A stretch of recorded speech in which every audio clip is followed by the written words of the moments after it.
I'm going to show you how to use some of the functions and some of the problems you might occur on a Ferroli HE boiler. I'm going to go through each button at a time. So starting with the top, we've got the temperature controls.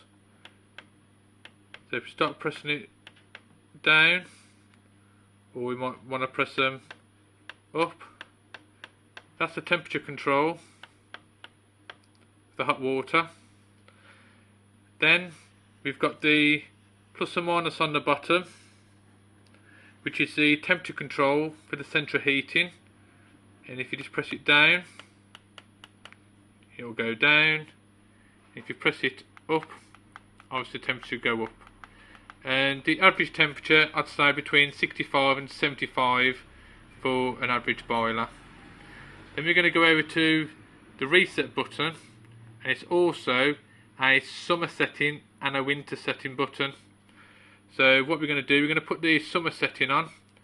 We're going to press the button, count to 1, let go, and then we'll look in the top left hand corner.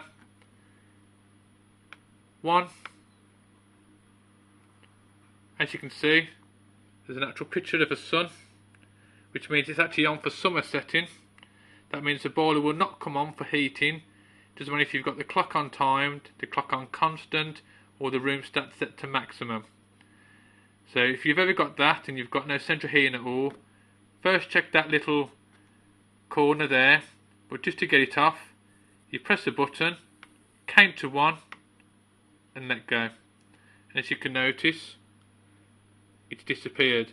So that means now you can use the central heating.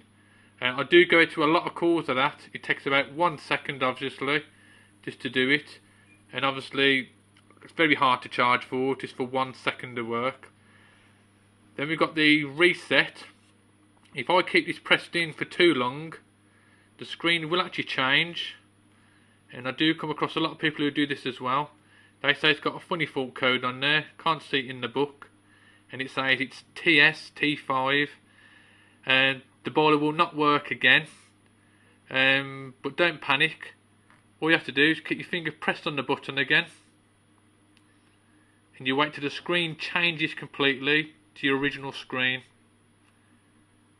And you might take 10 to 30 seconds. When you see it, you let go.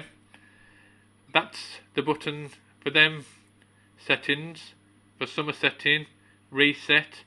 And the reset button is obviously, as it says, if you have a fault code, it could be A1, F15, F40.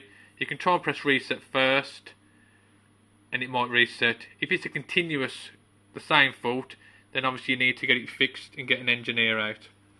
Then we've got the Eco Comfort button, and this is also an on and off button. Now I'm going to do the Eco Comfort first. Eco Comfort is basically preheat hot water. It will keep preheating your hot water to probably about 55 degrees throughout the day, so your hot water comes through a lot more quicker. If it's set on Eco like it is now, the water is set for economically. The hot water will only come on as soon as you open a tap. So we press it again, 1, let go, it disappears. It will preheat up the hot water, and if for any reason in the middle of the night you can keep heating your boiler going on and off, it's firing up, and you know for a fact you've got no taps open, no heating on, have a look just here. If it's blank, then that's probably the reason why. All you need to do is press this button, wait till you see Eco, and that means it'll just heat the hot water up only when you open a tap. This is another fault that I will go out to, which I'll explain now. People press this button in for Eco Comfort for way too long. You only need to press it in and out, but some people do press it that long. As you can notice, there's 2 dashes on there.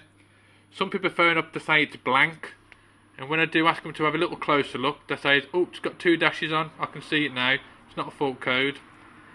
What you need to do, you press the button in, wait for the screen to change.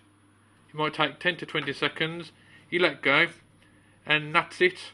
You don't have to call anybody out. You just basically, you press the button in way too long, and that's all it was.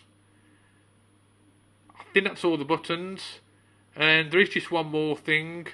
I'm just going to turn the boiler off on the side here. And there's something else you will notice. This is another thing that does freak people out.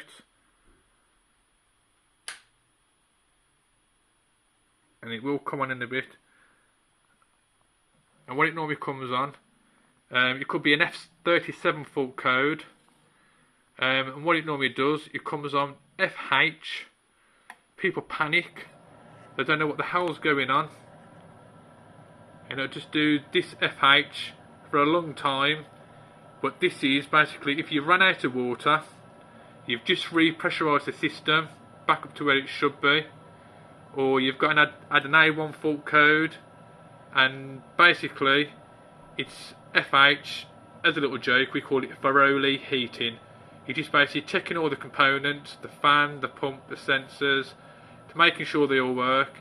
It could take up to at least 90 seconds or 2 minutes, and that's just pretty normal. Don't press any other buttons.